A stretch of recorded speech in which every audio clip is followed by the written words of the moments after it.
read the motion, sir, and Steve. I second it. I'll call for the vote. All in favor? Aye.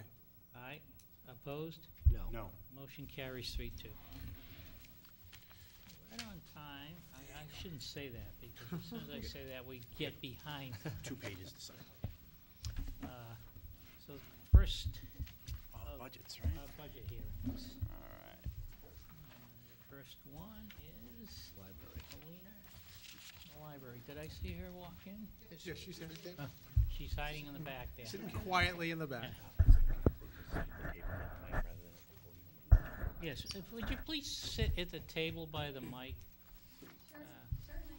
And we'll do that for all of the department heads that come The- forward. The only, It's that, Finance Committee? Yeah, if you want some moral support, you know, have your Finance Committee trustees can with come you. up too, sure. I am going to have a PowerPoint, a brief one.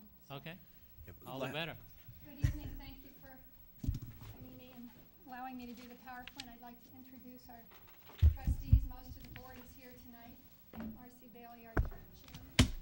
Lorraine Sheehan, who's a long time trustee. Sharon Keller, and Vitale, and one more person coming too, Sarah Rao. Thank you. So, very pleased to have you here, and you may have two things to add to the presentation. it's 246. Yeah, 246. I'm close enough to the night.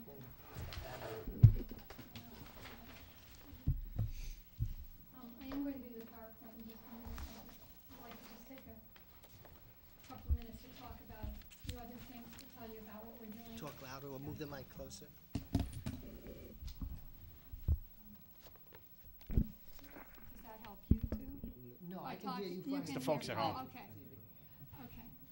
I also want to thank Eugene for helping get the technical aspects set up for our department. And just to tell you that we do quite a bit of work with other departments in the town. We like to work with the schools. We've worked with Kim Smith, who's the new librarian at the high school. I went to a workshop that she did about e-readers a couple of months ago, and she's going to come and meet with our staff and talk about e-readers. She's very knowledgeable. And also our new youth services librarian has been working with Kim. She's been to a book discussion. Emma, our new youth services librarian, Emma Weiler, also works quite closely with Erica Hansen. And at a recent early release day on Friday, they had a program game afternoon at the library, mostly for middle school students, but when they left school early, there was something for them to do. They had pizza. It was very nice. And we also work quite closely with the senior center with Mary Prenning, and also with the Historical Society. We're going to be doing a program in the spring. And the Children's Room has been very busy. We might have mentioned last year that we have a Lego program that's incredibly successful, and it's really a very good activity for children. It contributes to literacy skills, even though it has nothing to do with words. Hand-eye coordination, cooperation, team building skills, and the kids love coming to make their constructions, and then we put them on display in the children's room. So that's been really a wonderful addition to what we can offer at really no cost, because the Legos are donated, and by and large, a little bit of extra help from our friends and staff run the program, so we're very pleased with that. This summer, we're looking forward to, the children are going to be having another summer reading program. The theme is called Dream Big, Read. And we have some programs. The Museum of Science is coming again, as they've been in the past, and some music programs. So we'll be going into the schools to talk about that too. And also, we're in the middle of our 9th year of the North Reading Reads. And next year will be our 10th year. We're hoping to do something special. This year, maybe you've heard about it somewhere or read about it. We're reading a book. It's a memoir. It's called The Dirty Life, written by a woman. She and her husband run a farm in upstate New York. And it's called A Memoir of Farming, Food, and Love. And they have a farm, and they have shares that people buy into, and they provide all their food. And it's a beautifully written book. We do have programs associated with it. Tomorrow night there's a gardening program Hugh Weiberg is going to give, and we're going to have a panel discussion discussion. So I know local food, sustainable agriculture, community activities are topics that people seem to be very interested in. So we're very pleased to be able to offer that. And now I'm going to go into the PowerPoint part of the presentation. So, just gonna set it up. And you should have a copy of it. I have We do. given to Karen. So we just talk about our budget this year.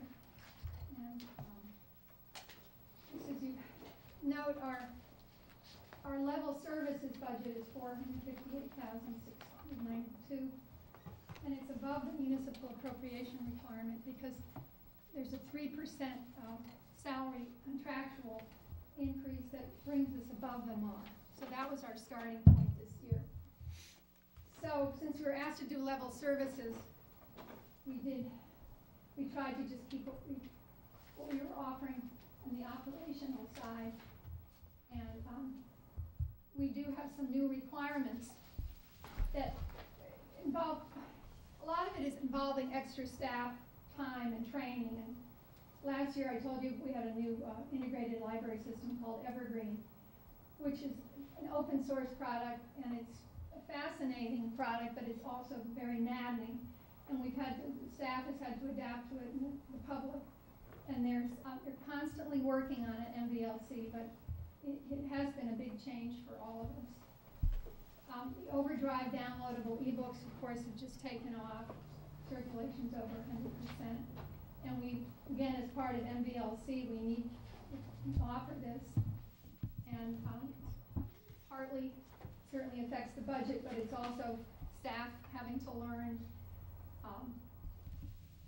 how to use Overdrive and then train people. And every device interacts with Overdrive slightly differently. So there's also the interlibrary loan, which is a very important part of the library services, is going to switch to something called Sort to Life, and we need to have all the barcodes in the front of the book, so we're relabeling them, and that we have to buy the barcode labeler, and then again, that takes staff or volunteer time. MVLC is going to be offering something called ProQuest Safari textbooks, and it's the entire text of very technical books. Some libraries are already offering it, but next year it's going to be part of the core collection, and we'll be required to have it. So it's a database, really, and you can already see it if you go into Evergreen, and you might see something you want, and then you'll see that we don't have it yet, but we'll be glad to have it next year. In addition to some new requirements, we also have quite a few new enhancements, most of which are paid for outside of the library budget. The circulating e-readers and the e-books and paid for out of gift funds and friends. And Wowberry, I don't know if you've heard of Wowberry. Have people heard of that? It's a new service where you can sign up for emails, or if you don't want an email, you can look at it on Facebook. I'll pass these out in a minute. It'll tell you what new items we get every week: books, DVDs, CDs, audiobooks. And did you want to? I would love to. Oh, thank you very much. You can go to the website and sign up, or you can. As I say, some people get tired of having too many emails. They offer several ways of getting the information. It's very user friendly, and this has been paid for by the Friends. It's very generous of them to pay for this, and it's possible that this might be something we want to have in the operating budget, because at some point what may seem like an enhancement becomes an expectation. You probably noticed we recently have Event Keeper and Tips Keeper, which provides an online calendar and then an online museum pass registration, and very popular. And this was something people were asking for, expecting, because they've seen it.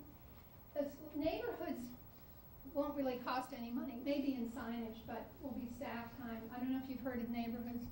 The trend now is away from the Dewey Decimal System, which we were all taught growing up. I was in trouble. And towards more of a bookstore approach to classifying books and more general, something like travel would just be, you wouldn't have to find numbers. And again, that's catching on in a lot of places and people like that, so.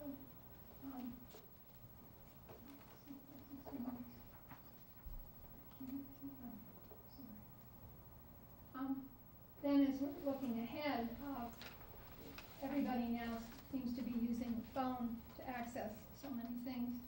And that's true of the catalog and also websites, and people really want it. It's really now, it's not even for the future. So we're hoping MBLC is going to be moving in that direction, but again, it might cost them more money down the road.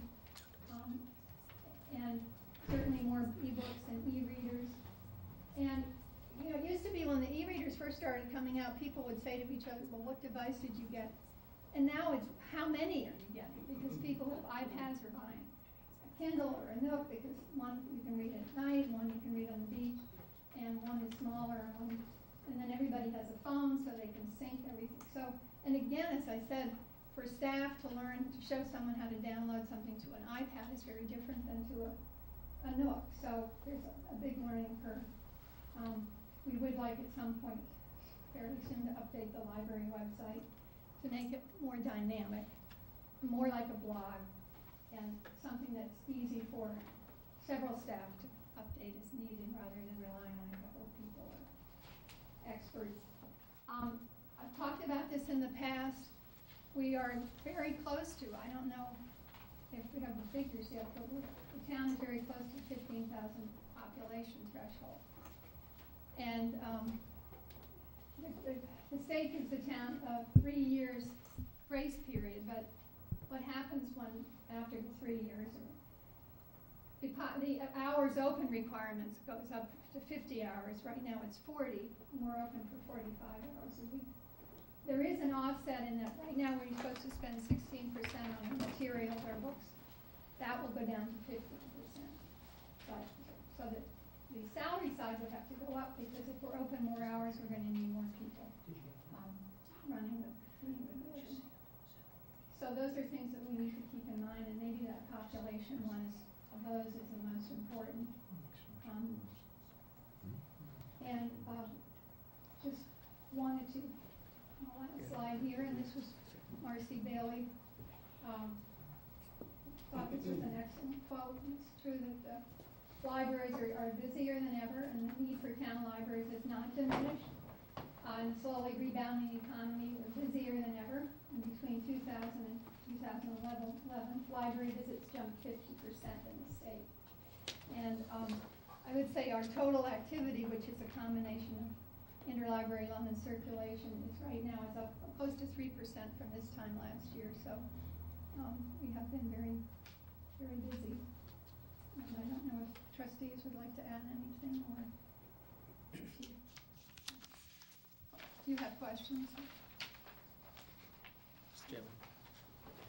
I mean, just in relation to the change in technology and the need for assistance, the public's assistance, as you say, to download, whether it be a Nook or a Kindle or an iPad, that has to require some additional training. And Yes, the staff has had, we're trying to, we're learning it ourselves too. And there's, maybe, I don't know if you've tried it, but there's a learning curve. It's still much easier to, of course, to just walk in and take a book off the shelf and check it out than it is to go online. And you have to be willing to give it one or two tries and a couple of hours, because you've got passwords if you want to go into Amazon to get your account. And once you've done it a little bit, it's fine, but there is that. And so the staff then needs to be able to show people, and sometimes it can take quite a while. It's a different kind of interaction with people maybe than we've done before. So you're suggesting people go out and buy a Kindle or an iPad, they come into the library and then want instructions on how to download books? Yes.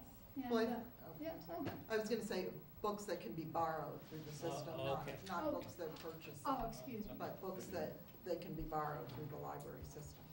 Downloadable. So when someone downloads a borrowed book, is there a timestamp on it? Yeah. It can be, you can set your own time, 14 or 21 days, and you can have 5 books out at a time.